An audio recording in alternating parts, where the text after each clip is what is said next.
Hey everyone, and welcome to the channel. It's been a little while since I've done something like this. Pretty much before my trip I recorded my last One Piece video, and that went over pretty well, I think. And I pretty much do one of these every single year, well, whenever I travel. But usually I record it pretty much the day that I arrive back, and I'm usually jet lagged, tired, and all sorts of things. And normally I would also do that again for this trip, but I got sick pretty much immediately after coming back.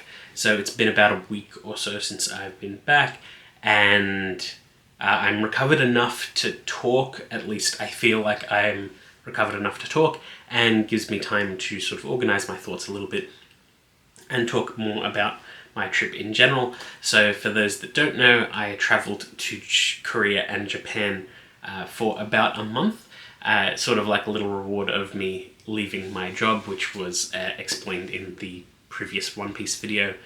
Just something that I felt like doing. And I do really like Japan, and I went with a friend who hadn't been in a while.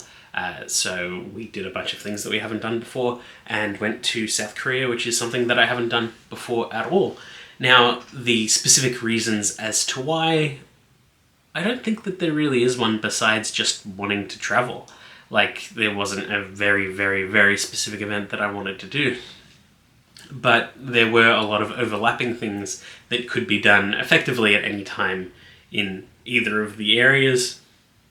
There were a couple timed event things, but they weren't really the deciding factor to the whole trip. Just, happy coincidences.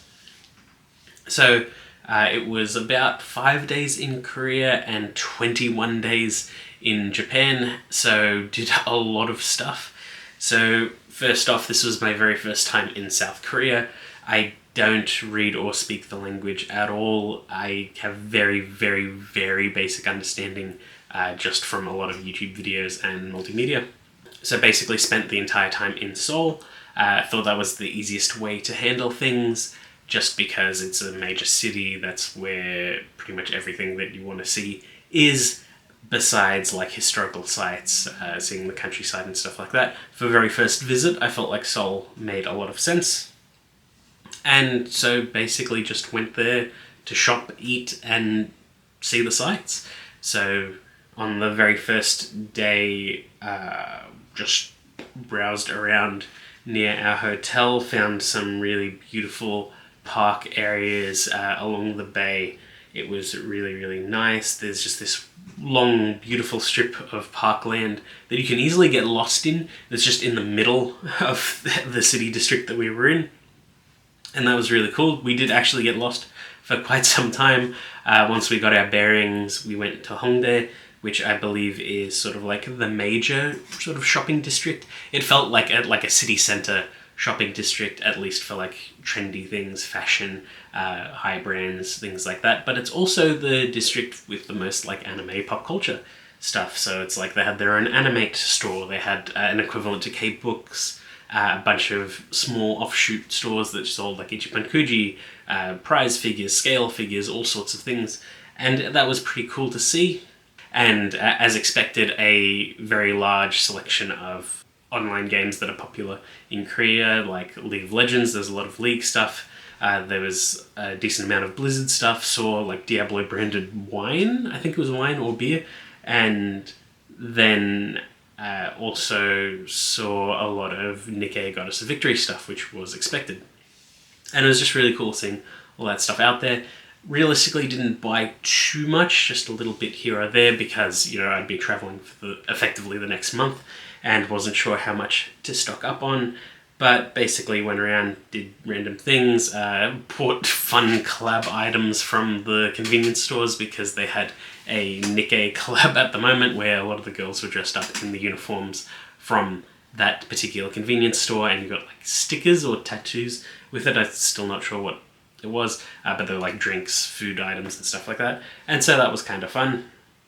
I'm just on my phone having a look at the photos to remind myself of what we did. And yeah, effectively that was the first day, just going parkland, area around the hotel, and Hongdae. We did not really eat Korean on the first day. It was mainly burgers. And I think we went to Panda Express or something like that. We were still pretty tired and kind of jet lagged. Our stomachs weren't doing the best, but we also just didn't want to figure out too many things and order the wrong stuff. And by the time we decided on things, it's just that was the only option left. But then the next day visited some of the shrines and temples, and I got really, really excited because it was my first time experiencing actual snowfall. And the weather in South Korea at the time, which was the very end of March, was 0 degrees Celsius during the day, and it was incredibly cold. I wasn't really built for it, like I didn't have the clothing and preparation for it. I could have gotten thermals and stuff from Uniqlo, but because we were only there for a few days, I didn't think it was super necessary, but I was feeling it, and actually seeing snowfall for the first time was really, really, really cool. Yes, it didn't like blanket anything, but it was just cool seeing like the droplets freeze in the air and come down and just coat your arm. And it was freakishly cold, and when they melt, they get all wet and everything. But it was just really, really cool, and I was very, very, very glad to see it. Just because I wasn't expecting to see it. I've never seen snowfall in real life, and now I have. I do want to see like a blanketed snow, but that's for another time, maybe like winter in Japan one day. But for the most part, really, really enjoyed it. The actual shrines and temples were beautiful, and I really liked the architecture and structure of the whole thing. There's an interesting blend of like Western architecture as well as Asian architecture in some of the areas, and I really liked that. And yeah, just really, really busy. When we went to the main, I think it was a palace. We went to the main palace, just so many tourists everywhere. So many people wearing like the traditional hanbok. I think it's hanbok is the traditional garb, and it's very similar to when you see a lot of tourists in Japan. It's just a bunch of foreigners wearing an outfit that they're not too sure what it means, just taking a lot of selfies, vlogging, all sorts of things. And, you know, it's to be expected. This was early in the trip, so I wasn't too jaded at that point. And in retrospect, I'm not that jaded as well. But it was just interesting to see. Then after that, went to Seoul Tower, which I think is the tallest point in Seoul and overlooked the entire city. They have this cool glass display of how far away other cities were in a particular cardinal direction, which was really, really interesting. I'm terrified of heights, but we did it anyway, and I really, really am glad that we did it, and it's just something interesting to see. Really massive whirlwind tour of the city and country. It was really, really interesting. Just doing like 2 to 3 major activities every single day. And then the toilets of Seoul Tower, you can see the view of the city, which is terrifying, but is also really, really cool. Had Korean fried chicken. It was actually pretty comparable to Korean fried chicken in Australia, just that the price was significantly cheaper. So I am glad at least quality of food in Australia for Korean food is pretty damn close. Then after that, I think we went back to Hongdae. Yeah, we went back to Hongdae and did some more shopping, just because there was some stuff that I saw the previous day that I wanted to revisit now. Then at night went to Myeongdong Street Market. Yes, we did so much stuff in literally just like 2 days, and tried out all the street food that we felt like. Had a lot that was pretty nice, not the craziest, but everything was very cheap. Even to my understanding, the prices are a bit inflated for tourists, but even then the currency conversion and everything like that, it was still really, really, really cheap to eat well. And then after eating everything, like some japchae, garlic bread, the long potato, egg bread and stuff like that, I had a hot dog. So it's like this pancake that's like shallow fried, I think, and then filled with brown sugar. It was a really, really, really cold night, and this thing is blistering hot, like will burn your whole mouth. And that was perfect. It was incredible. I wanted to keep eating it, even though it was like literally hurting me as I was eating it. But it was really, really, really good. Then the next day, did a day trip down to Daegu to visit the area because I heard it was pretty good. it was sort of halfway across the country, and the equivalent of a bullet train, like the express train in South Korea, is really, really good as well. I do highly recommend booking your return trip at the same time as your actual transit, an initial transit, or at least don't try and book the return trip, like 2 hours before the sort of end of service, and you need to get home in a rush because you haven't planned a hotel in Daegu and you really need to get back to Seoul, because the train situation is not nearly as good as the Shinkansen situation that Japan has, where everything is nice, organized, and clean. South Korea is a little bit more gritty.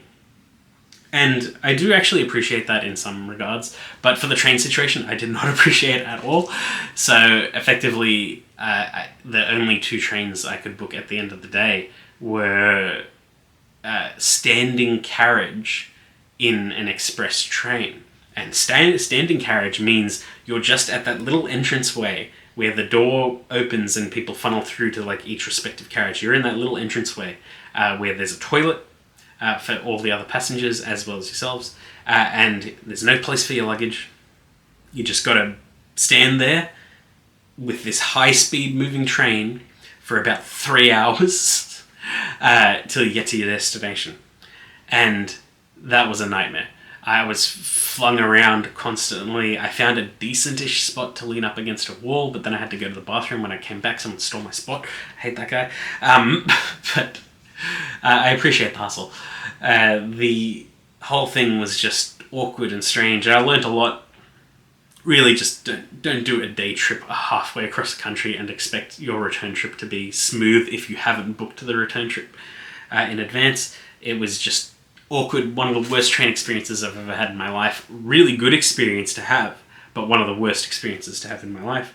Actual Daegu was a lot of fun. Really nice shopping, food, everything like that. It felt like a bit of what's a good comparison? It had a little bit of like Shibuya energy.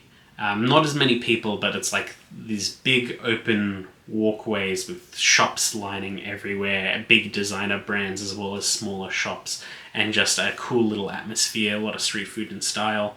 And it was a really cool area. It's just that I was not in the mood to experience that area. Or at least I wasn't in the mood to experience that area post-train, so it's like reflecting on the day. I didn't like it, but the actual moment-to-moment stuff was actually really nice. Then after that, the next day, we went to Kukje Electronic District or something like that. It's this sort of multi-story like electronic department store that's almost like a flea market, but it's like up, not like in the basement level or like ground level of a place, and it's just these cubicles upon cubicles upon cubicles of like little stores, a lot of them like just people doing like, I don't know, so a telephone business, some of them just having like a small table and chair for like consultations, people just selling computer parts, just stock rooms for other stores, and then the higher you go, there's a bunch of like anime and tech stores. It's like Nakano Broadway fused with like old Akihabara. And it was really, really interesting, and I really liked the vibe of the area. It was retro, a little bit run down, but like really cool. And had a lot of retro games, a lot of imports, a lot of really interesting stuff. There were some cool third-party statues. There were some beautiful showcases. Some of the stuff was literally just on showcase, like it wasn't for sale or anything like that. I found an old school electronics boutique logo, which confused the crap out of me.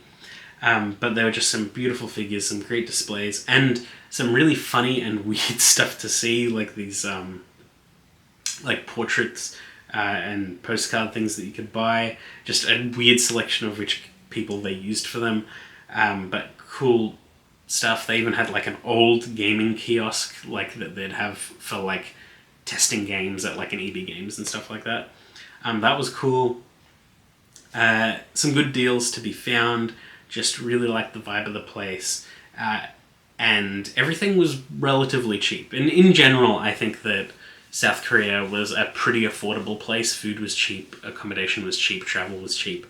Even anime figures and goods like that were relatively cheap in comparison to, say, buying them in Australia, and even buying them in Japan. It was like relative, so it's like Ichiban Kuji tickets were, instead of say like 800 yen, it was like, which is like 8, 9, 10-ish dollars in Australia.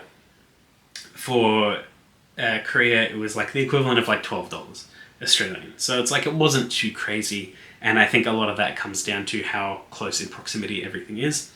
A lot of these stores were very, very small, and the stock selection was incredible. I took a few photos of it, and it was really, really cool to see. Then went back to Hongdae because I wanted to go to Egg Drop, because I saw Egg Drop on the Korean Englishman, and I just really wanted to try it. It actually was pretty nice, but it had a bit of a rundown quality to the restaurant, and I'm sure that like the egg drops that are in other areas are nicer, but this one was just like literally could fit like 2 people in it and kind of looked dirty, but the food was nice and clean, but it had this weird quality to it. Not exactly the experience I wanted, but I'm glad I had that experience.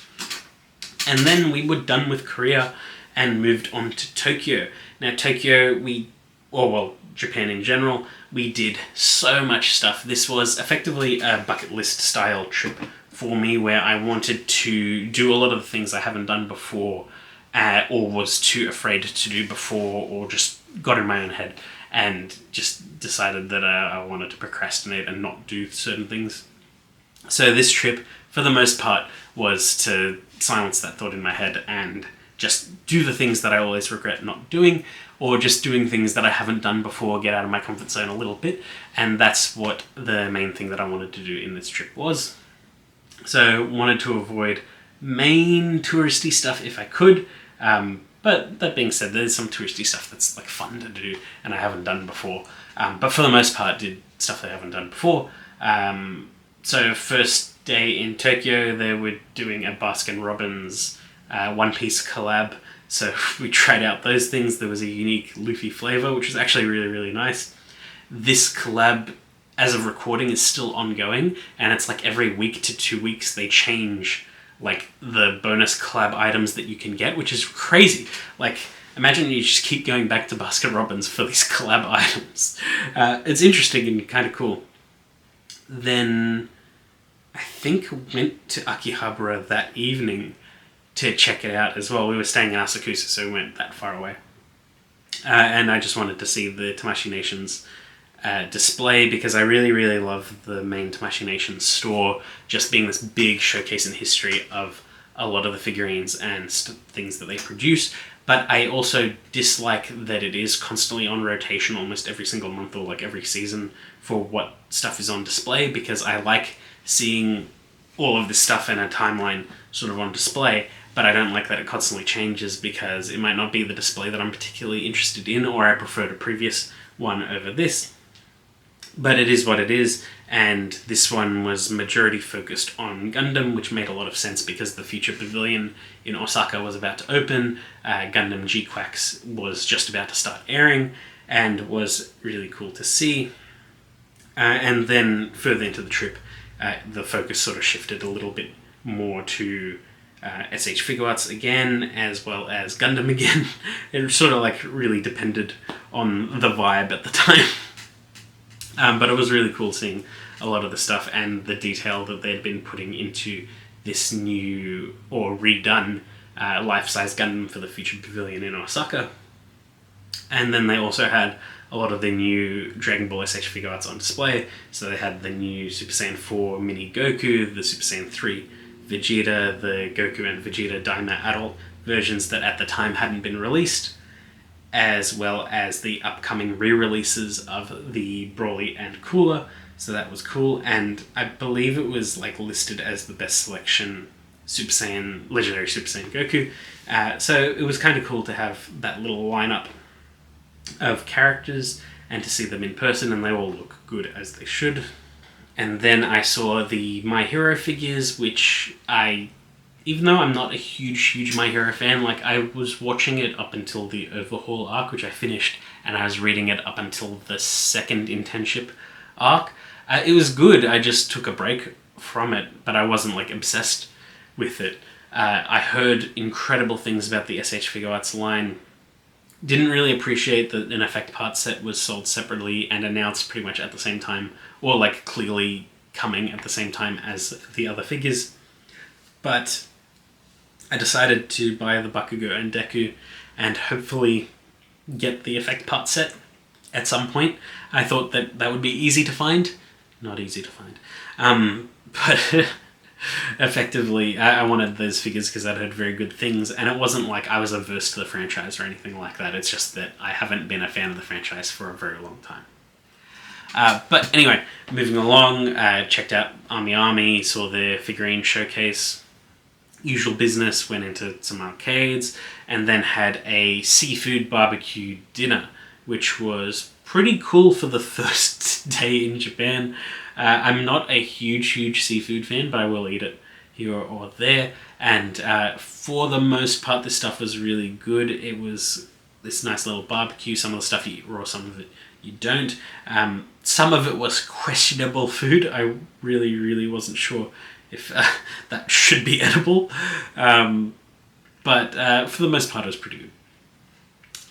And yeah, that was the first day in Japan, and then the next day went back to Akihabara during the day because we were there pretty late at night, and didn't get to explore everything, and sort of went on my own way, went to the Warhammer store just to see roughly what the prices of Japanese Warhammer is.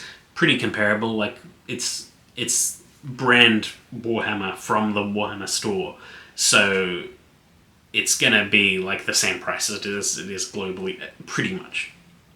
It was just cool to see, just because I like seeing what other painters have got going and just seeing what the displays are like. This one is also a cafe. I did not explore the cafe portion of the place, but it had a nice little vibe and felt very inviting. They did have at least one Western staff member, so it is very much like an international community, and I do think that that's interesting. And yeah, it was just really nice to see. I didn't buy anything just because it's Warhammer, it's so expensive. But yeah, just came and explored the rest of Akihabara, went to the Kyoto store, so where Amazing Yamaguchi, Revoltech, all that stuff comes from, and they had a beautiful display of their most recent figures and in really cool poses. The Ryu Hayabusa was great. The newly released Attack on Titan, Eren Titan looked really good. They showed the Armored Titan and Female Titan there as well. The recently released Mirko was there, and that was really cool. The upcoming Yugi was there, and he looks fine, but in the retrospect of the s.h.figuarts just being announced and looking incredible, this looks kind of below average. And the upcoming Blackluster Soldier was in prototype grey there at the time, and that was really cool because at that point he had just sort of been confirmed, but it was sort of still in that rumour mill-ish sort of area where people didn't have too many photos of it floating around, so that was cool. But now the pre-orders are open and it's fully painted and looks really cool. Also had Junk Warrior, Neos, all of the My Hero Revoltech, some of them Amazing Yamaguchi, some of them not. I kind of want the Endeavour just because I love how super exaggerated it is, and all the flame effects are really cool.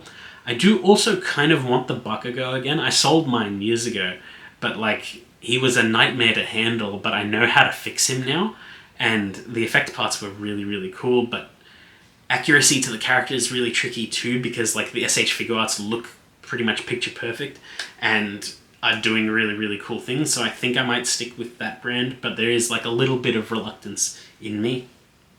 But yeah, a lot of really cool figures. The Railgun figures were really cool as well. I've never watched Index or Railgun, but the expressiveness on these figures made me want to buy all three of them, so it's pretty impressive what Kyoto are doing. Like, I'm becoming interested in franchises that I wouldn't otherwise, just purely because the figure looks like a ton of fun and isn't limited by anything.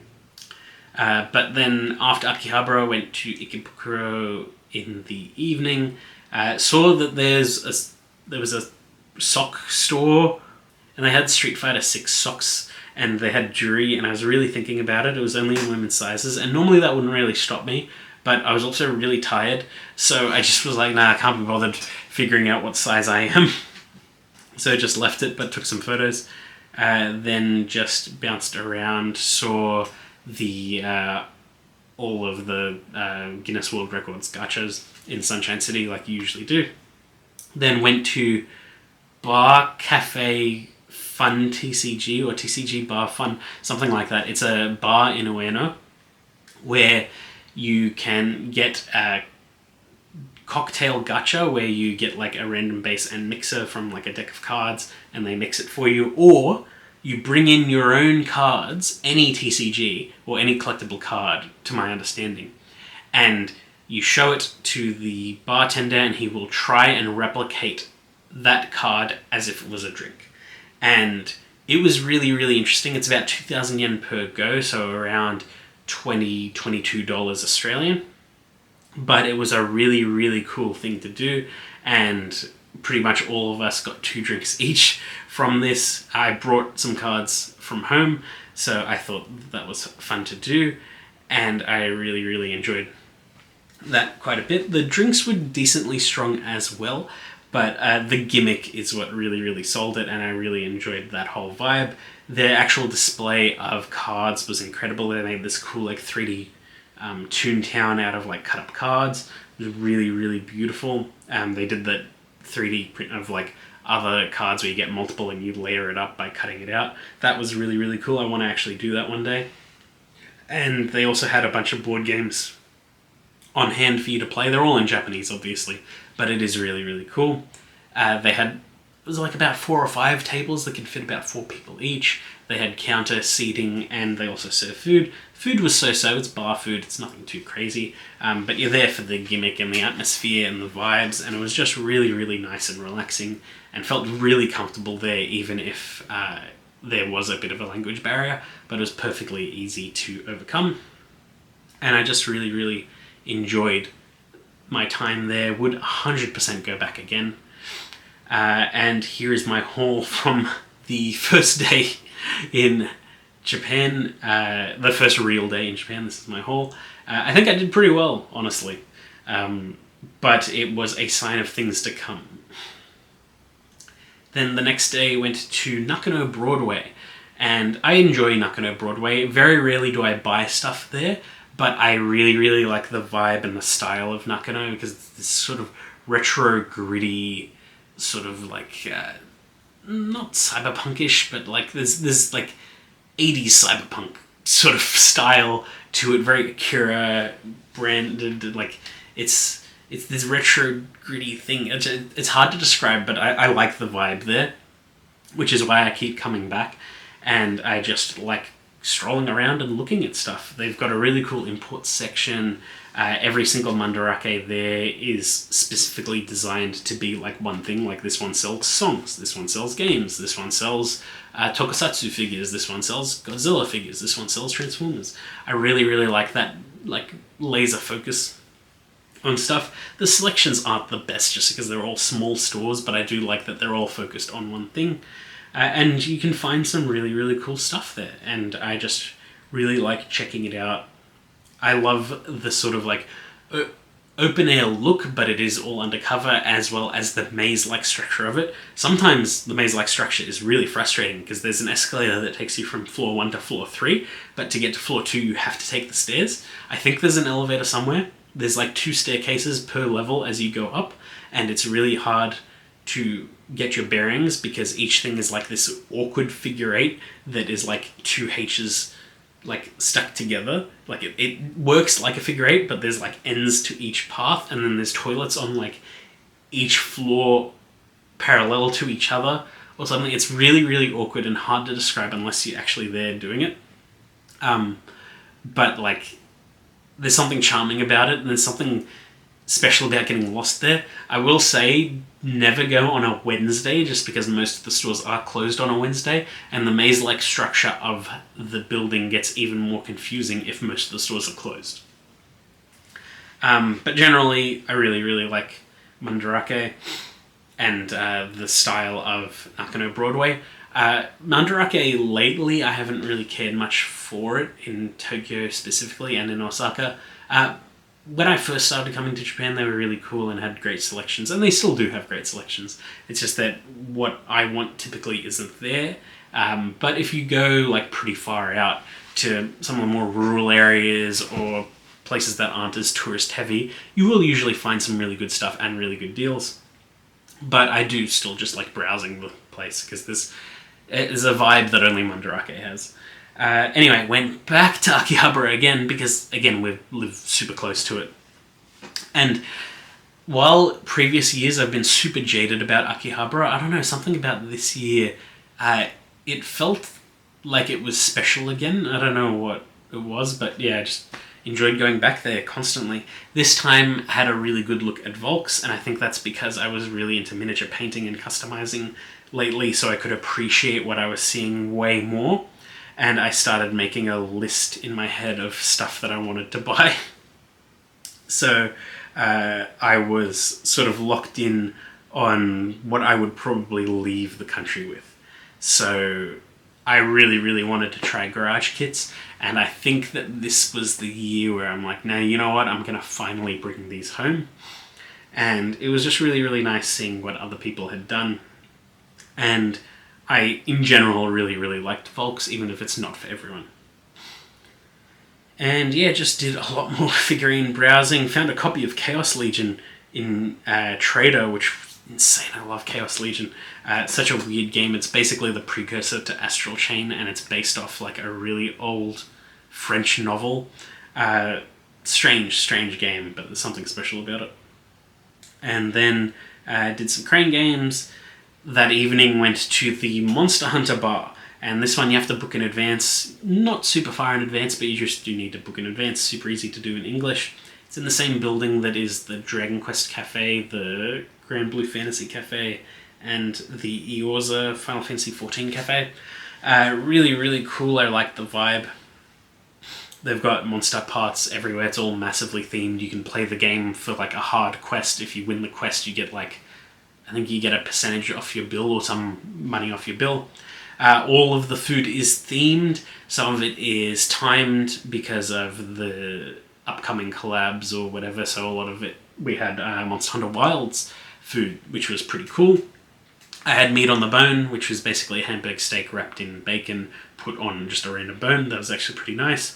I had the Mizutsune drink, which is alcoholic, sort of like a sake, I think, but it's like a mix with some soda or something like that, and it comes in like the big traditional dish thing, and this was like one of the first things I ordered, and it took up like the entire table, so I had to drink it like right then and there because we had way more food coming. It was really nice. It's just like, that's a lot to drink. Then had the Magna Malo drink, which is actually pretty nice. There's a lot of ice in it, but like, yeah, it's fine. Then there was my friend had the flame octopus from Wilds, their dish, which looked really nice. It was like a noodle dish. Then there's the Hunter's Supply, which has just a bunch of chips. I had the Hunter's Base Camp meal, which is the thick cut bacon with all the cheese drizzled on it, and it was actually really, really good. I really enjoyed that. 100% would have it again. Hopefully that becomes a permanent menu item because the visual of it was so cool. They had a hunter board where you can write a note and stuff like that. That looked really cool. I had the Yinkatku karage, so it's got a chicken foot in it, and it is edible. It's just, hard to eat something like that. That was cool. I had the Zenoga drink as well, which I think it was alcoholic as well. It had pop rocks in it, which is kind of cool, and then the pineapple to be like the tail.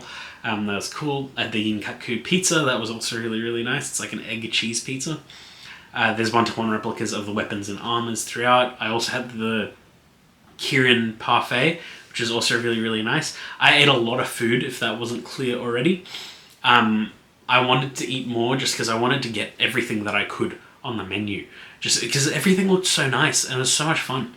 But there is a limit to my stomach, and after I ate the dango from Rise, I effectively hit that limit. But I made a champion's effort. I ate as much as I could. And I had a lot of fun. Yeah, the bill was a little pricey at the end, but I did eat like 7 things. So I did not mind at all. You get a stamp card, and if you get enough stamps on it, you can trade them in for just like merch. And like they've got like a set of acrylic stands and badges, keychains and things like that from different games. And you can just select them based on like the stamps that you got. Which I thought was really cool. So I've kept the stamp card because there's still more to it. And I fully intend to go back, and I imagine this is a permanent thing. The stamp card thing, because I know that the bar is a permanent location, so it's like, I'll go back, 100% I'll go back. I loved it. And effectively your mileage varies based on how much you love Monster Hunter, but I really, really, really enjoyed it. And yeah, 100% go back. Really, really good food, and one of my favourite themed areas. And then moving on to day 3 in Japan. I went through Asakusa in the morning before anything really opened up, so I could actually view everything. Up until this point, the weather had been terrible, and it just been raining. We were meant to arrive during full bloom of cherry blossoms, but just the weather was awful, so you couldn't really see anything or didn't really want to go out. But this was a beautiful morning, so I went out before it got busy, and Asakusa is just a lovely, lovely area. It's just overcrowded with tourists, and that becomes really evident late at night or midday when you're trying to get back to your hotel just to drop off stuff. But in general, really, really loved the area, and I was glad that the weather held up. I went to Shibuya and noticed that they were doing a JoJo Day collab thing. That was cool. Went to one of the stores that had it, bought a bunch of stuff, and bought a new hoodie. That was cool.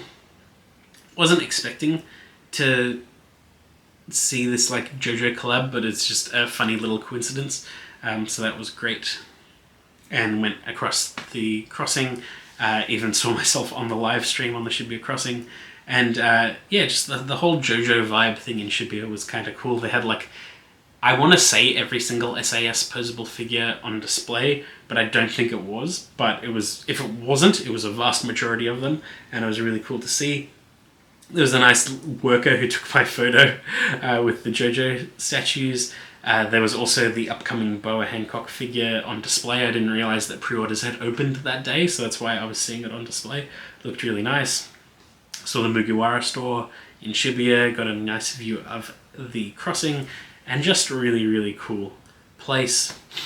I do enjoy Shibuya. I don't like it as much as a lot of the other parts of Tokyo, but I do like visiting every now and again, especially during the day. I don't really like Shibuya's vibe at night nearly as much. Then went to the Nintendo store, Pokemon store, everything like that, the usuals.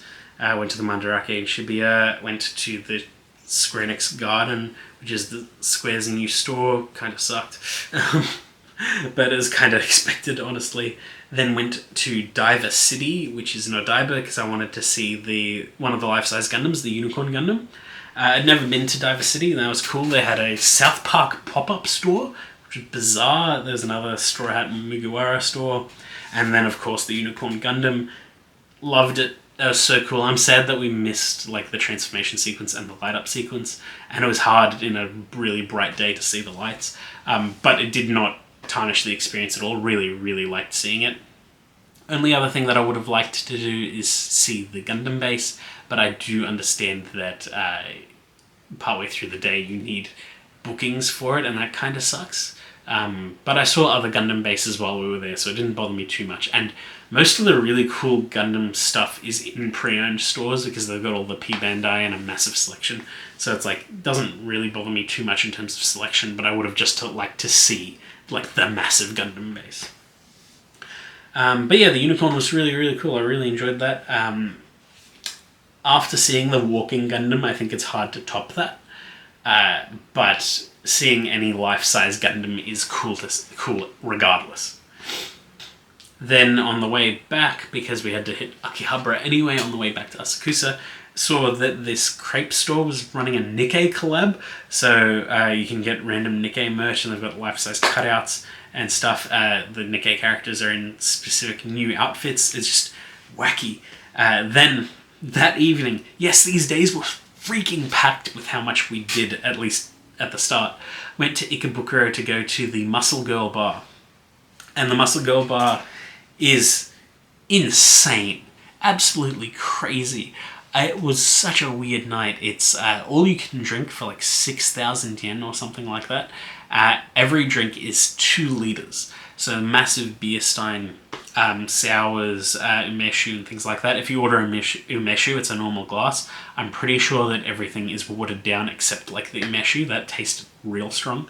I think I had 3 of the 2 liter drinks and 1 umeshu, so I was pretty wrecked by the end of it. It is wacky, it is crazy. I really, really highly recommend doing it. It is a little bit touristy, but it's unlike anything else. Yeah, it's a bit awkward and strange and you feel weird being there, but like, that's why you get drunk. You release your inhibitions, you have a bit of fun. And the place is just fun. You could tell it was a safe place, but it was just a crazy place. You can do things like, get them to carry you, which I was impressed that our server could. She did not look like she could carry over 90 kilos, but she could. And you can do other things like get slapped by them, do like weird pole dancing things with them. There's some stuff only women can do with them, which makes total sense, but it is makes me a little bit jealous. But in general, crazy place. I barely understood what was going on. They all speak English. And in general, once in a lifetime experience that I would probably do again with different friend groups because it was absolutely nuts. And there's some stuff that I do not want to talk about that night, but it was really, really crazy. And yeah, just enjoyed my time there. It was something else for sure. Alright, so then the next day went to... I can't remember the area. It wasn't too far away from Asakusa, but it was this sumo experience where... what's the name of the place? Yokozuna Tonkatsu. And basically it's you get lunch and a show, and it's retired professional sumo wrestlers put on a show you what sumo is all about, as well as invite you to participate. And I've never experienced sumo, and I think it was interesting to see, especially since it is somewhat tricky to get an actual seat in a proper competitive match, and that is a seasonal thing, so it was somewhat difficult to do. But because they run these practice things and retired shows constantly, I thought that was way easier to get into, so we did that. And it was really, really nice. The lunch was cool. The experience was fun. You could challenge the sumos if you wanted. I didn't challenge them. I do regret not doing that. So if I go back again, yeah, I'll do something like that. But they were really, really cool. You could tell they were professionals and were pretty much a class act the entire way through, and a lot of fun. I think it was I want to say it was $80 a head for that, but I can't remember exactly. But that was a lot of fun as well. Probably the most touristy thing that we'd done up until that point, but it still was really, really cool to do. And I enjoyed that experience as well, even if I was just viewing it and not participating. But it was really cool being seated right next to the ring, so we saw everything very, very clearly, warts and all, so all the dirt, scrapes, everything. But yeah, that was pretty fun. Then that evening, where did we go? We went to Kawasaki because the following day is the Penis Festival, which I'd gone to the previous year, the Kanamura or Kanamara Penis Festival.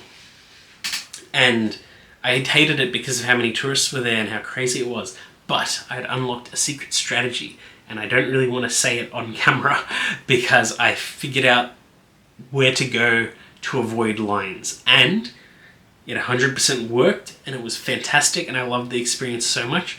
It was a proper festival experience, and got to see beautiful cherry blossoms. The weather was good enough. It was raining a little bit, but the weather was good enough. Got to do everything, eat a bunch of street food. go to shrines, see giant penises, see the massive parade. Did all sorts of crazy things, and no lines. It was just, everything worked. It was so perfect. But yeah, I really don't want to like give away the strategy just because like I don't want this one to be ruined. So I'm not. I will say that if you do your research on the event, it is pretty clear where to go, and if you follow the procession of the marching group, that's roughly what you should do. Instead of lining up for the shrine that is constantly advertised, it's better to have a look at where the procession will actually be. But other than that, had some really cool street food. There were like crock taiyaki. I think they were taiyaki. A lot of choco bananas, candy fruit, yakisoba. They had pudding in a mayo bottle. Just really, really fun. Had some nice karage, and just a fantastic experience. So much better than last year's. I just did not like that at all. Compounded of it being super hot, the lines being like 2 to 3 hours long, and then this one being much cooler, everyone being more relaxed, going to a different area, and just being able to experience the festival as I wanted to. I think it was fantastic. And that was effectively what we did, because I think I was worn out by the end of it. I just explored Kawasaki in the evening. I had a kind of cool hotel where instead of having a TV, it was a projector that would go down, so that was kind of fun, and I just put on my videos because I thought that was really fun and narcissistic. Then went to... where did we go? Then hopped on a plane to Fukuoka, which is in the Kyushu southern part of Japan, and that was interesting. We went there for one reason and one reason only, to see the other life-size Gundam, the life-size new Gundam, and went to the wrong spot initially, and that bummed me out, and it was a really poor Gundam base. They had like a lot of stock, but a lot of stock of the same model kit, but eventually found our way to the actual new Gundam, and that was really, really cool. I really enjoyed that. Had some beautiful shots. There's some perfect timing of the sun starting to set, and the Gundam base that was there was really, really, really good. I didn't get anything besides the entry grade new Gundam based on the life-size one, but I didn't get anything special from that Gundam base. But I really appreciated that one, the Lala Port Fukuoka. That was really, really cool. I still don't really know why the new Gundam's in Fukuoka, or like why there's a life-size one in Fukuoka, besides it sort of being a main port city. So I think it gets a lot of travel from like Korea in particular, but like I don't know specifically why they chose there. But yeah, it is what it is. It was really cool. They had some other large Gundams throughout, but like the actual life-size new Gundam was really, really cool to see. It does move slightly, but I didn't really see it that much, but it doesn't really matter. It looks cool. And then that's Fukuoka. Our hotel looked beautiful. They are known for ramen in Fukuoka, because it's like Hakata ramen is really, really famous there. So I was able to try that. And I do like the flavor profile there, but I'm not the biggest ramen fan, but I enjoy it. And weirdly, that was the only ramen I had the entire trip. And it was part of like a buffet breakfast thing where they gave you instructions on how to prepare it properly. And it was a proper bowl of ramen. It's just that like I had it during breakfast, which is a little bit strange for me. But that was nice. Then the next day, off to Kumamoto. Kumamoto is where the life-size One Piece statues are. It's also the region where Oda is from.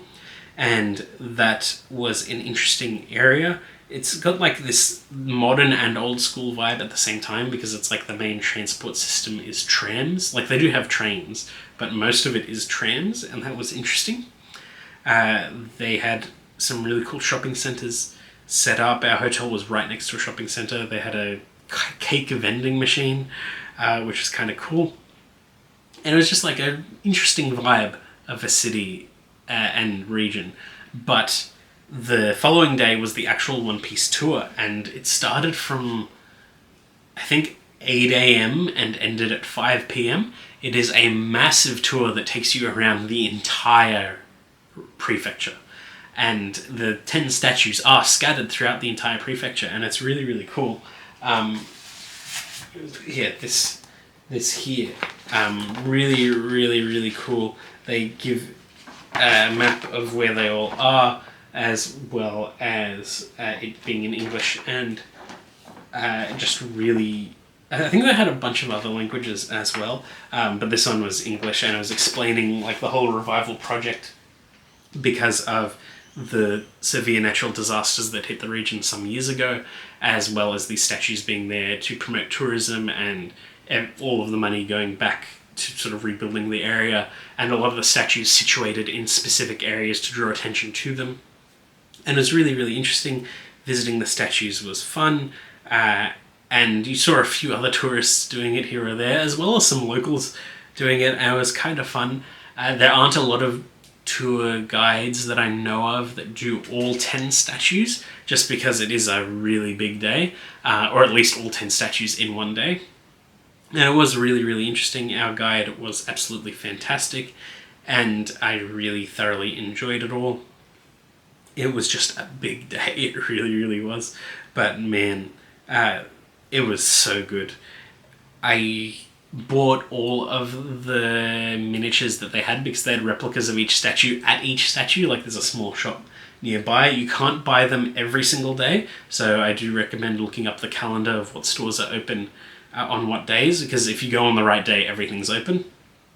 But I bought all of the miniatures of the statues, as well as the new versions of the figures that they've released this year, which is more Kumamoto themed. So it's like they're miniatures based on this artwork, whereas the other miniatures are based on the actual statues. So I couldn't really say no to both, but they are really expensive if you're collecting both of those sets. But was a fantastic tour.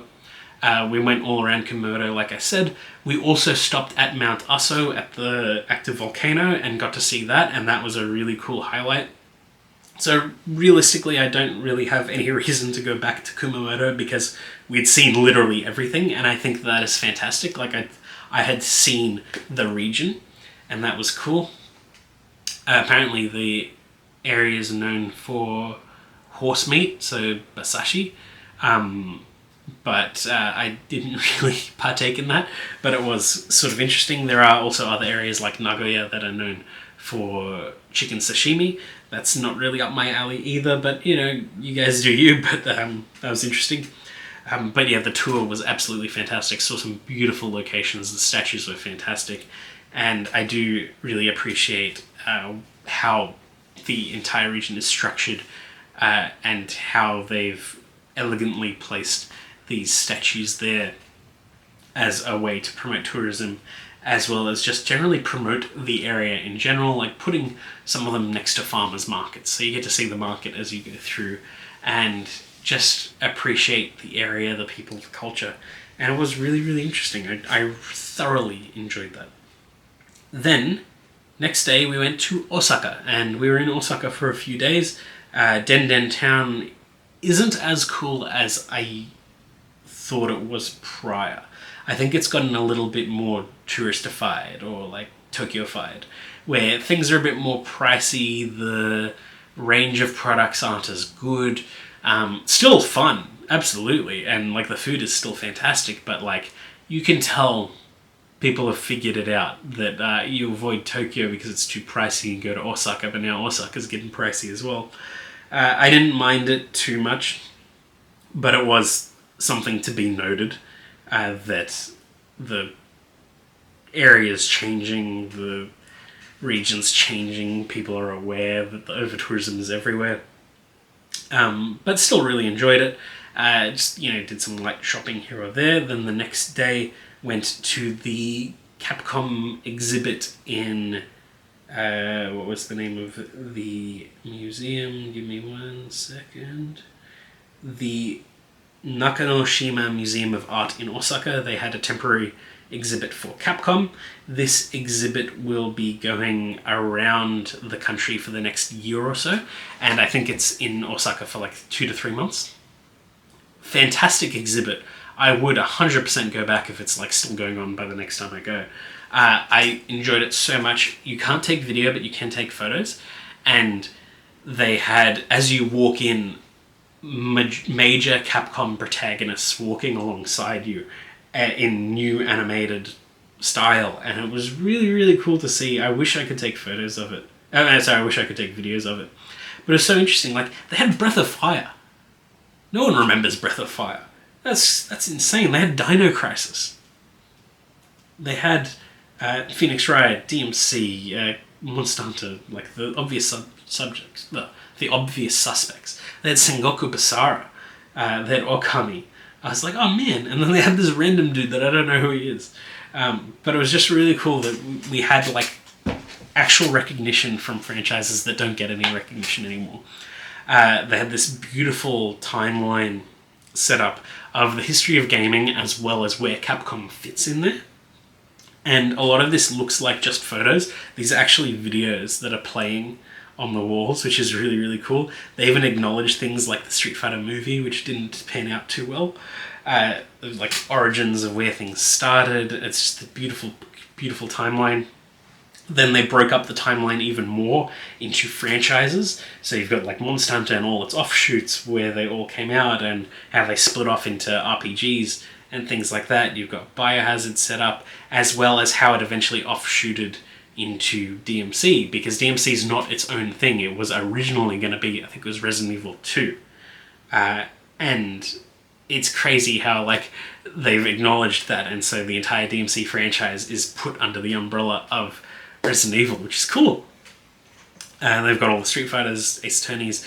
They had all the logos from all the games they've done, which is so cool. Then they had a lot of like the key items of protagonists that are highlighted in it. So you'd have like concept art, their current look, maybe replicas or statues of the characters, as well as quotes from them. So that was really, really cool. Darkstalkers was recognized, which is wild. Even Onimusha was recognized, which isn't too crazy anymore, seeing as we're getting a new Onimusha. But like, imagine this was like 2 months ago, or something like that, or like 6 months ago. Like, you didn't think Onimusha was going to come back. But yeah, cool little design, props, cool figures, and just characters all around. Just really, really nice. They had a lot of the promo posters and box art of all of the games they've worked on, including the North American releases like Bad Box Art Mega Man. Wild. I really, really liked this section of it. Again, really wish I could take a video, but it was really, really cool. They had a section where you could draw your own pixel art of characters. Effectively, it was just fill in the blanks, but you could change the colors and stuff. They even had sprites of like Dante and characters that don't typically get like the 8-bit or 16-bit style.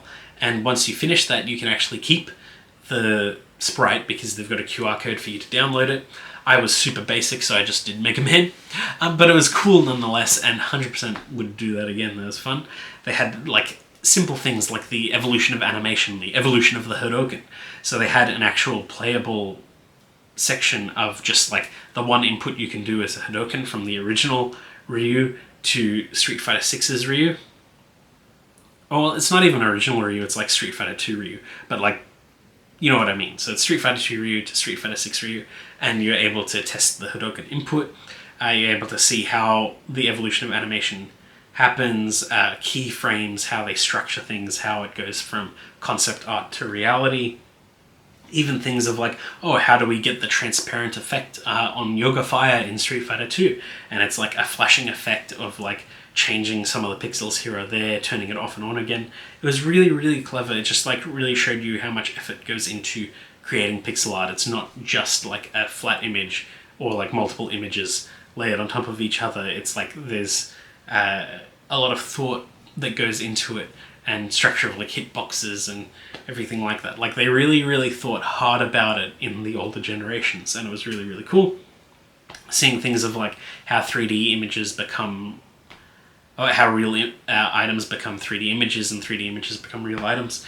It was interesting, like all of the clothing, or at least most of the clothing in DMC 5 were real outfits and they scanned it into the game. I thought it was the other way around, which is insane. I can't believe they did that. Then they had this beautiful display of Chun-Li and Dante, these life-size statues of them all in white, and they'd project the character model onto it, so you could sort of see like the layering process of how all of this works, and that was really, really cool to see.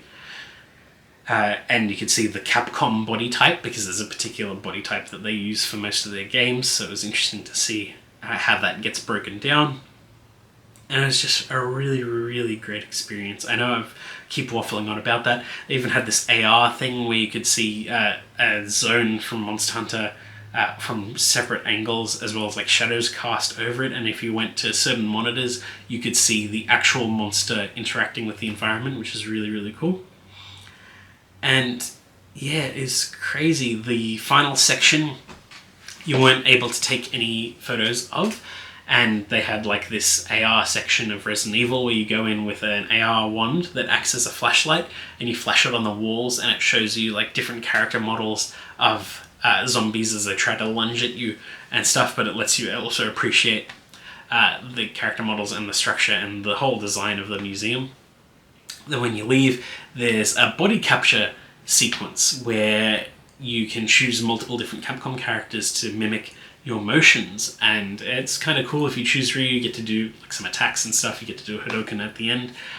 There was a part prior, again, you couldn't take photos, of facial recognition and facial mapping. You could choose different characters like Palicos and stuff like that. I chose Juri, and it was just proper mocap of like your eyes, mouth, and everything like that, and it would just match you bit for bit. And it was really, really cool. They even did like pupil dilation depending on what you did. It was just absolutely fantastic experience. If you are in Osaka between like now and June, highly recommend going. If you're in Japan throughout the next year, try and find where this exhibit is going, because I think it is really, really cool to check out. And yeah, just highly, highly recommend it. It wasn't even that expensive either, though. It was like 3,000 yen or something like that. Then went to Umeda and shopped around, went to the Capcom store and bought some stuff. Saw the really ugly looking Kami statue that's like $300, as well as the So-So Juri statue that's the same. There's a keyboard that's Juri themed. I kind of wanted it, but the buttons were kind of hard to read, so I kind of didn't really want to investigate further. But Umeda's kind of cool. Then went to... where did I go? I went to... Or where did I go to Osaka? I can't remember. One of them was Umeda, one of them was like Osaka Station. Or Shin Osaka Station. Wherever the Gundam pop-up store was, as well as where the Nintendo store was. That was cool. But I didn't like how many scalpers were visually there at the Gundam Pavilion, because they were selling Expo kits, but the Expo kits you could buy anywhere. Looked like they had a really cool selection, but I didn't want to line up for like 2 hours to get in. But all of the Gundam stuff that they had around was really cool, because they had one-to-one heads of Gunpla heads. So it's like, for RX-78, it's got like the little nubs, safety nubs on the V-fin, so that was cool. They had a one-to-one G-Quax head. There's an arm completely made out of runners as part of a recycling project, and it's a one-to-one arm. That was gorgeous. I really, really liked that. All of the Gundam stuff around Osaka was just really, really cool. Like, I'm glad that I saw it, and I didn't feel left out that I didn't see the new Expo Pavilion thing, because it was difficult to get tickets, and I'd already seen the Walking Gundam, so at least I've knocked off the RX-78 life size, or at least that version of the RX-78 life size. Then did a tiny bit more shopping in Denden, and then called it a day. And yeah, just really, really cool. Nothing too crazy. Saw some more Gundam Expo stuff for promo the following day, and just the sheer displays they've got for G-Quax and everything else, and the future of Gunpla as a whole is really, really cool. Properly shopped through Den the next day just to go through stuff that I hadn't done before. So I went to Volks and checked out their stuff, looked at the garage kits again, just to make sure that I really wanted to get these, because I was sort of hyping myself up to buy them when I went back to Tokyo right before I left. Then went to Dotonbori at night. I really love the visuals of Dotonbori, even though it is insanely busy with tourists all the time. But the visual of it, it's such a gorgeous area. It's beautiful at night. But yeah, really enjoyed that. I went to Kobe the next day, had Kobe beef again. That was nice. Just a really beautiful experience. I always love Kobe beef. But I also love having a proper teppanyaki meal, because there's so much elegance and there's something special about it. Like, it's not just the meat that you're eating, it's the whole experience, and I really appreciate that.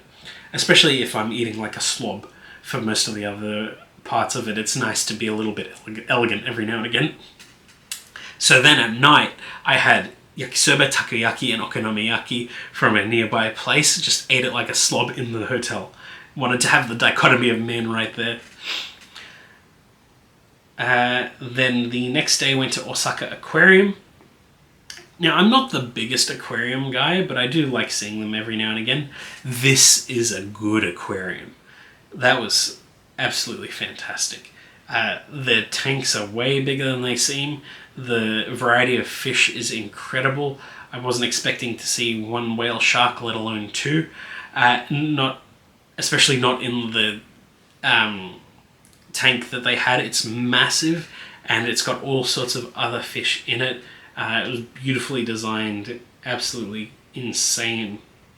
I wish I had the vocabulary to talk more eloquently about it, but because I'm not a huge aquarium guy, or realistically the best at describing things, especially when I am already tired from recording, about an hour's worth of video and wearing out my voice.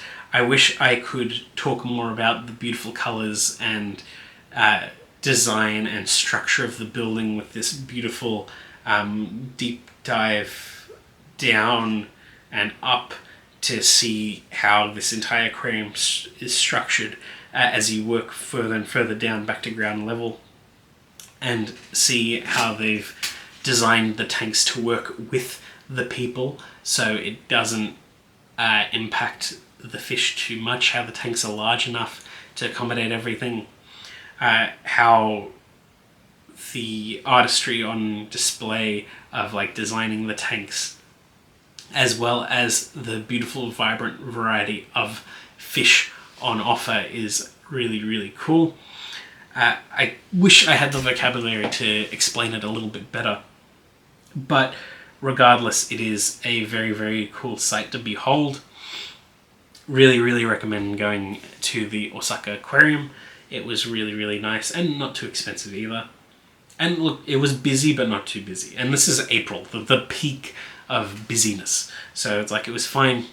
Then went to Kuromon Market right after that, and had tamago takoyaki, or tako tamago, where it's an octopus with an egg in its head. I think it's a quail egg. And then I had melon pan, where they toasted and then throw some ice cream in. So nice. Then went to Kurasushi and ate too much, and ate 2 of the Pokemon collab items at the time. And then went to Volks again and took more photos of stuff. I was constantly inspired by miniatures and painting this entire trip. It really built my motivation to get good at this thing. Then the next day went to Nagoya, and Nagoya was fun. We went around to Osu, got some street food. I had this fried bread thing, which is basically, it's like a roll, and it was deep fried, and it tasted like a donut. So nice. And then had some karage, shopped around Osu. This mandarake in Osu, best mandarake of my trips in Japan so far. Prize figures are cheap, scale figures are cheap, variety is incredible. Like, you could get good new prize figures for like 500 yen each, which is basically nothing. These were the same price figures that we'd seen in Tokyo for 2,000 to 3,000 yen a piece, and they were all brand new. It was crazy. They even had the crepe place that had the Nikkei collab. Went to yakiniku that night. So nice. Went to Nagoya Castle the next day. Unfortunately, they weren't holding a festival at the time because they'd missed it by like a week. But it was still lovely going around the grounds, and they weren't as busy because there wasn't a festival going on, so it was nice exploring it. It's a beautiful, hot, but lovely day. And just the castle looks beautiful. And the grounds are lovely. I really, really like Nagoya. Then had fluffy pancakes and didn't need to wait for them. I really, really like Nagoya in general. It's just a laid-back style Tokyo. Feels like a city centre, but there's just barely any tourists, so you can just experience things. And I liked it. Like, again, going to Fluffy Pancakes and did not need to wait. And it was a really popular place too. And yeah, just went in, had them, nice, easy. Again, went to the Mandarake. Again, just to double check, they had an incredible selection of s.h.figuarts. And then just browsed around the rest of Osu. They even had a Volks, I wasn't expecting that. I kept going to Volks just because the variety of miniature stuff they had on display, and accessories, paint supplies, it was just really, really impressive, and I like to see that now that I have more of an appreciation for it. Then went to Lalaport Nagoya in the evening to try all-you-can-eat KFC, and it is just as good as it always is. It's almost a ritual that I need to go every single time, even though other places have all-you-can-eat KFC in Japan, but I know that the Lalaport one in Nagoya is good, and it's close enough to Tokyo that it makes sense doing it as like a trip from like Osaka, Nagoya, Tokyo. And then yeah, just explored at night, didn't do too much. Then got to see Fuji on the way to Tokyo. That was cool. Then stayed at an Airbnb, which is in Arakawa, which I didn't really realize we were staying in until later. And there's this anime that I used to watch called Arakawa Under the Bridge, and it was really, really cool. And I really liked the aesthetic of it. So it was cool being right by that and exploring that throughout the day. It was a really, really lovely area. So now that we're in Tokyo, finishing up any unfinished business. Now, initially, I didn't think we'd do nearly as much as we ended up doing in that first week in Tokyo. So a lot of this was just like, do whatever you feel like, I guess. So at that point, traveling for like 3+ weeks, we'd already sort of gotten tired and expended all the money that we needed or could afford to. So a lot of this final week was just unfinished business and just chilling out, really. A lot of days started late, a lot of exploration was just stuff we'd done before. I got good at crane games. There's one day I won like 5 things from a crane game, some of them in 1, some of them in 2, some of them in 3. I absolutely cracked at crane games. The next day I did not do nearly as well, but I still won like 2 things. Went to Shinjuku, explored around Shinjuku, went to Kabukicho just to see, because I'd never really explored that area. That was cool. Saw the Godzilla, had buffet-style kushikatsu, which was kind of cool, where you batter it up, dunk it, and fry it. That was cool. I actually really enjoyed that quite a bit. I'm not very good at the battering and dunking part, but like I like the flavor profile of kushikatsu. Just it's fried food. Like, who doesn't like fried food? So that was nice. Explored some more of Shinjuku, went to Ikebukuro, explored a bunch of Ikebukuro. Wasn't too good at the crane games there, but I did win something, so got it there, so that was great. Went back to Akihabara because I wanted to see just before we left if they'd changed the Tamashii Nations display, which they did. So they put Nail there, so that was really cool. Got to see all his accessories as well as Bonnie. Saw the new Jiraiya, so that was cool. Again, explored the Arakawa area. Really liked the look of that. And completing things that buying things that I hadn't done before on any unfinished business. So I finally bought the garage kits that I wanted. Bought some other miniatures. any other supplies and things that I wanted, some prize figures that I'd been eyeing off the entire time. Surprisingly enough, I didn't go and buy any Ichiban Kuji the entire time. I went in intending to pull on Ichiban Kuji, but I just kept looking at my suitcase and going like, nah, if I win something big and I don't want it, I'm screwed. So I didn't do that. I tried Max Coffee just because I'm a big fan of teen romantic comedy Snafu, and that seemed like the only coffee that Hachiman Hikagai drinks, and I wanted to taste it. It's basically sugar milk, and that tracks with him. And Yoshinoya was nice. Went to Nakano again just to check out the vibe. Again, that was nice. Nikkei was celebrating its 2.5 anniversary collab, which hadn't started at that point, but they'd already started putting displays up in Akihabara, so that was kind of cool to see right before we left. It was Sunday in Aki, so they closed the road, so I got to be able to explore the whole area, so that was pretty cool. And yeah, nothing too crazy really. We just went to the airport where our final hotel was, and that was nice. Explored the Haneda Airport Garden, and then I was like, it's our last day, I've got a little bit of extra time, there's one last thing on my list. So I went to Small Worlds Tokyo, which is in Yokohama, which is something that I wanted to do for a while, and that place was beautiful. I would go back again in a heartbeat. The artistry on display is incredible. The small little details of each major display is crazy. Like there's in the NASA or space area, there's even a little section of like MIB agents flashing mobs. There's a guy who's launched himself through a billboard. There's all little stories happening all over the place. There's like little aliens around, like I forgot the name, but it's one of the aliens that they used in Dandadan reference that was pretty cool. Not that Dandadan was the inspiration for it, it's that Dandadan used that alien's story for like one of their aliens. I completely forgot what it was called, but it's one in that sort of like American area. I can't remember for the life of me. But yeah, absolutely incredible. Miniatures on display, the detail, the lights, the electronics, so cool. The fictional areas are really cool. The real areas are super cool. The entire Evangelion exhibit is insane. They have the entire Tokyo just sink down, and then it reveals some Ava's, reveals Unit 1 fighting one of the angels with an AT field. It's so cool. Warning lights go throughout, the soundtrack's playing constantly. There's so much detail and effort put into everything. There's this separate section that is these beautiful art pieces that look like photographs, but they're actually like depth of field miniature displays, and they were gorgeous. Again, motivated me a lot to like get good at this thing.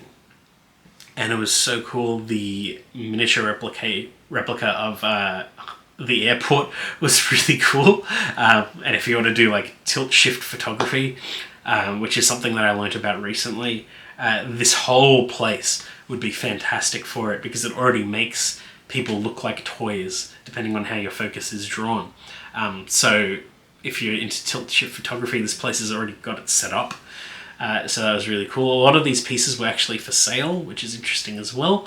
They even had, at the end of the entire museum, the workshop, and you get to see all of the workers working on the next miniature displays and projects, and it was really cool because there's just this thin walkway that you go through and this big area of everyone just working on all of their projects, and you can see they've got little displays of like some of the stuff they've worked on or what's coming up, and it's just really cool.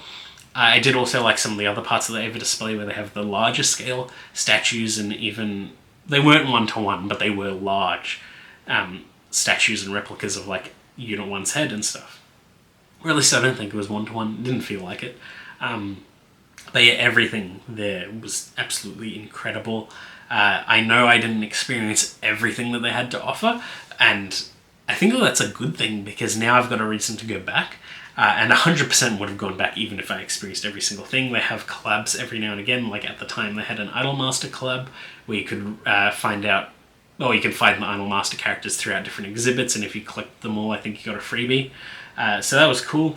At the end, there's a gift shop where you can get some of these small DIY kits and other miniatures and things like that. Really, really cool. I did want them, but I wasn't sure if they came with batteries and all other sorts of electronics, so I didn't want to risk it not knowing what I could import and not, because some of them were made out of wood as well. But that was pretty much it. That was the end of the trip. That was the last day, and boom, off in the next morning back to Australia. And it was a really, really good trip. It was a big trip. It really was. After about 2 weeks, especially 2 weeks in Japan, so about 3 weeks in total of the entire journey, I felt like I'd done enough. I think 4 weeks is probably a bit too much, and 3 weeks in Japan is probably a bit too much depending on what you're doing. And I think also based on what we were doing, where we were constantly doing these really big activities every single day, traveling every single day, when we had time to sit down and relax, like in Osaka and in Tokyo, I was like, now what? I've seen enough. Like, well, now what do we do? And especially in that last week in Tokyo, I was like, if I'd already knocked off all the stuff on the bucket list, or on the list of things to do, I was just like, now what? Well, I'm ready to go home, but like, we've booked this long, so we just got to sit it out, I guess. While I still did really enjoy it and everything like that, I do think that 4 weeks is probably a bit too much for travel. 3 weeks in Japan is probably a bit too much. I think 2 weeks is the golden number, because it lets you travel around a bit, do a bit, relax a bit. And this was like a whole whirlwind trip most of the time, so when we had downtime, it was a bit awkward. But I really did enjoy the entire thing. It's just that it was a big trip. And next time, I'm probably going to do stuff that I haven't done again. I'm probably going to go to the north of Japan. I've never gone to Hokkaido or Sapporo, but I've also never been to the north of the mainland. So I want to see how that goes. I think that'll be interesting. I'm keen for new experiences all the time, even if it is a country that I've explored constantly. I'm getting better at the language every single time I go, and I felt more welcomed there than previously, which is interesting because I know that over-tourism is such a major problem. And there is a little bit of tourist apathy going around, but I don't know, it felt comfortable this time. So I think that that's part of the reason why I also stayed as long as I did. It's that, like, I felt comfortable, and I think that was nice. But yeah, that's effectively the entire trip. I hope you enjoyed that video, and I will see you all next time, but there will also be another video of me going through the entire haul of stuff that I had bought. Most of it will become videos at some point. I'm actually sitting next to it right now. It is a lot of stuff. But yeah, stay tuned to the channel because that will be coming up at some point as well. This is already a massive video, so I cannot fit it in this one, but I think it's better if it's a separate one and we talk about that at another time. But yeah, that's pretty much it. I hope you enjoyed that video, and I will see you all next time.